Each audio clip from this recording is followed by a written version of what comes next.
दोबारा garage cafe आए हैं। लास्ट टाइम कुछ काम चल रहा था तो we couldn't capture more content.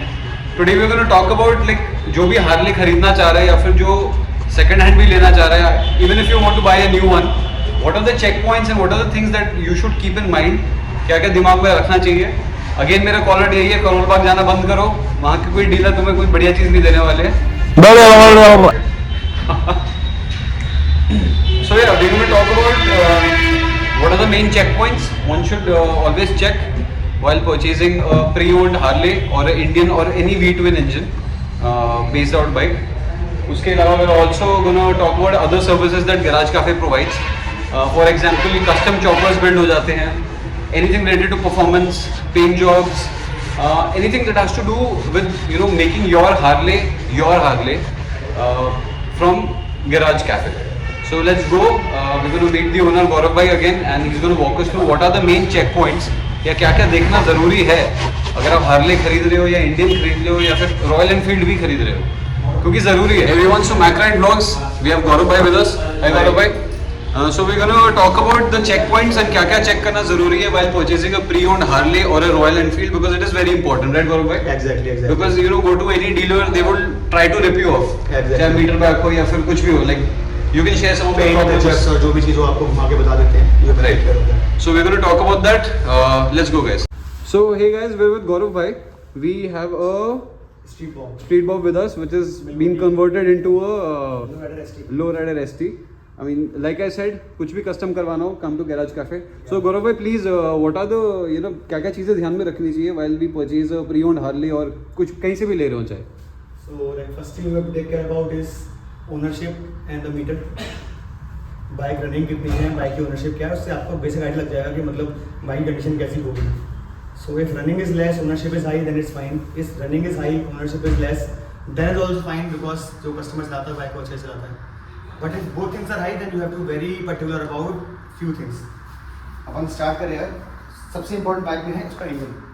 You have to take care about the heads of the engine, the leakages of the engine. Engine में कितनी आपको लग रहा है कि कितनी बार खुल चुका है, कितनी बार गैसकेट खुल चुकी है। If you can figure out with the first view of the engine, that's very good. Other than that you have to take care about the chassis. आप डीलर को बोलोगे सीट हटा के दिखाओ, मुझे टैंक हटा के दिखाओ। चेसिस में कहीं भी कोई बेंडिंग नहीं होनी चाहिए। Chassis should be singly align, ताकि आप कभी हाथ छोड़ के चलाते हो तो बाइक आपका स्ट्रेट चल रहा है। और चेसिस में कोई डेंट, क्रैक या रस्टिंग नहीं होनी चाहिए। In the case there is a minor rusting, you can get it fixed with the dealer. But if it is a major rusting and major dent, then you have to get it fixed or don't buy that bike. Other than that, अगर हम engine और body के अलावा बात करें तो बहुत ध्यान देने वाली बात है बाइक के alloys and tyres. Brakes and brake pad ये वेरिएबल है, ये चेंज हो जाता है, कोई इशू नहीं है। लेकिन अगर आपके अलॉय में कोई मेजर बैंड है या मेजर इशू है, then you must have to be very particular, या तो वो रिप्लेस करे डीलर उसको, या उसको फिक्स करके दे आपको परफेक्टली। बिकॉज अलॉयज और इनके bend are very hard to take care of. Bike में आगे जाके बैलेंसिंग के, लीकेजेस के बहुत तरह के इशू आते हैं। ओके, एंड गौरव भाई, I also heard that Harley की अगर बैटरी चेंज है, अगर वो हार्ले की नहीं लगी है, एक्साइड की लगी है, तो उसका एम्पियर मैच करना चाहिए। So how do you check that? लोग वो कैसे कर सकते हैं? I will tell you that जब भी आप बाइक ले रहे हो, बैटरी ट्राई करो OEM बैटरी हो। BM की ले रहे हो तो BM की बैटरी लगी हो, हार्ले की ले रहे हो तो हार्ले की बैटरी लगी हो।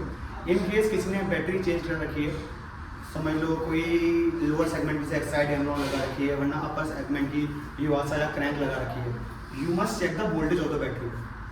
मैं बहुत जेनरिक केस लेता हूँ, सॉफ्टवेयर से फॉर एग्जाम्पल आपकी बाइक अगर ऑफ खड़ी हुई है तो आपका बाइक का जो वोल्टेज है वो 12 के आसपास आना चाहिए। अगर उससे कम आ रहा है तो आप समझ जाओ कि battery is not doing a good performance. Then if you are starting the bike, वो voltage should increase to 14 something, 13.9 और 14.1। तो वो बताता है कि आपका स्टार्टर सही काम कर रहा है, आपका करंट सही आ रहा है, बैटरी आपकी प्रॉपर्ली चार्ज हो रही है। ये दो पैरामीटर अगर मैच कर रहे हैं, then battery is good to go. Otherwise get the battery changed. And I Okay. will not recommend to go for any lower segment battery in these bikes because down the time they will for sure break your trust. 5-6 months वो एकदम चलना बंद हो जाती है because they are not meant to hold that power that these starters need. Also Gaurav भाई, मान लो अगर कोई ऐसे कस्टमर सिर्फ गया है और डीलर ने मस्त चमका के रखी बाइक, तो अगर इंजन वगैरह के आसपास you have to snoop around, you have to look around, तो एक नॉर्मल कस्टमर क्या क्या देख सकता है अपने मतलब फ्रॉम नेकेड है, अगर सामने से अगर परखना चाहे तो? From naked eye, just check out the engine bolts. अगर इंजन कभी खोला है या कुछ काम हुआ है, there must be some marks and wearing ten signs around the bolts. Okay, rusting के साइन होंगे, ओपनिंग के साइन होंगे. अगर एक दो है फाइन, पर आपको दिख रहा है पूरे इंजन पे इस तरह के मार्क्स हैं, इस तरह, that means engine has been worked on. Engine has worked out. And so recently मैंने एक दो कुछ 48s देखे थे गौरव भाई, जिन पे 48s में यूजुअली मीटर आता है, लेकिन लोग वैसे हटवा देते हैं. अब वो मीटर हटवा दिया है, लेकिन उसको फिर अगर डीलर कह रहा है कि दोबारा लगवा देंगे, so do you think we should trust that bike और we should just take it to a dealership and get it checked first? So now it depends on brand. Now जैसे फॉर एग्जांपल हार्ले की बात करें, अगर dealer metre change भी कराएगा तो Harley के केस में आप मीटर की रीडिंग बैक नहीं कर सकते. Okay. There is a ECU in Harley जो रीडिंग होल्ड करता है, तो जो मैक्स रीडिंग होगी वही दिखाएगा वो. वही दिखाएगा. हाँ, तो अगर डीलर ने ECU भी चेंज किया है देन उसमें पैसा बहुत इन्वेस्ट किया होगा, then it doesn't make any sense. लेकिन ECU चेंज नहीं है, मीटर चेंज है, then you can easily trust because Harley में you can not get the meter reading back. Okay, sure. Is there any other parameter और point आपको लगता है गौरव भाई कि चेक करना ज़रूरी है अगर कोई भी प्री ओन्ड हार्ले ले रहे हो? आप हैंडल की बैलेंसिंग देख लीजिए, और फोर्क और टी साइड देखिए अलाइंड है कि नहीं, उसमें वाइब्रेशंस तो नहीं है. आप डैश साइड लेके देखिए कि आप 80-90-100 के ऊपर चला रहे हो तो हैंडल वॉबल तो नहीं कर रहा. वो बताता है आपका कि आपके बेयरिंग्स कैसे हैं टायर के, आपके हैंडल के बेयरिंग्स कैसे हैं, आपके बुशेस कटे तो नहीं हुए हैं. तो these things you to take care of. Sure Gaurav भाई. Now let's move on to Royal Enfield. So जैसे GT और इंटरसेप्टर का आजकल बहुत ट्रेंड चल रहा है गौरव भाई, और काफ़ी लड़के new commerce and new bikers भी 650 में इंटरेस्टेड है.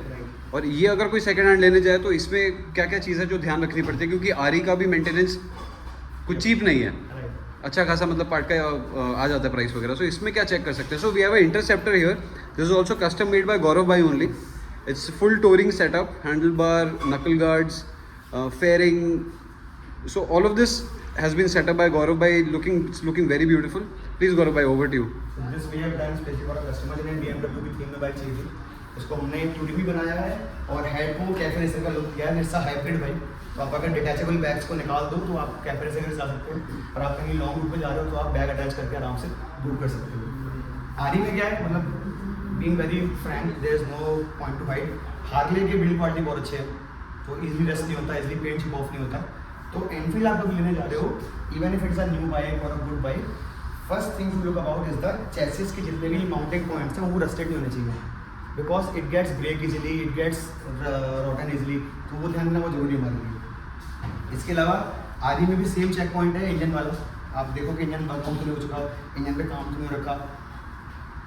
RE केस में चीज़ अच्छी है, you can start the bike and you can check the knocking sound. वो आपको इजीली बता देता है कि इंजन कितना स्मूथ या कितना सही कंडीशन में है. अदर देन दैट RE के आजकल के engine they are very good. Like Harleys आपके 1 लाख चल जाते हैं, तो आप इजीली कंप्लीट, अगर RE अच्छी मेंटेन है तो आप 1 लाख ला सकते हो आराम से उसको. You can trust the brand, you can trust the bike. बस the difference of check points is take care of the aesthetics and the paint and welding job in case of RE mode. In case of royal Enfield बोल welding वगैरह और जो main raw check points है वो ज़्यादा ज़रूरी है. And engine का तो मतलब engine tells about itself अपने आप. Exactly. ठीक है, कूल है. So guys, this was MacRide blogs and I hope you enjoyed this content.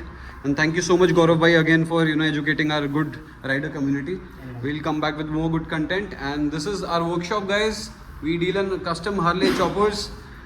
You right now see this is a project bike. Once it will be done, look very beautiful. वो एक concept bike है जो कि एक surprise है. जब वो हो जाएगी तो उसकी वीडियो आएगी. And this is our crew. This is our place, and you can see we have a paint booth place also. So we do paints and everything you can think of. Something to do with Harleys, V-twins, and Royal Enfield. Thank you.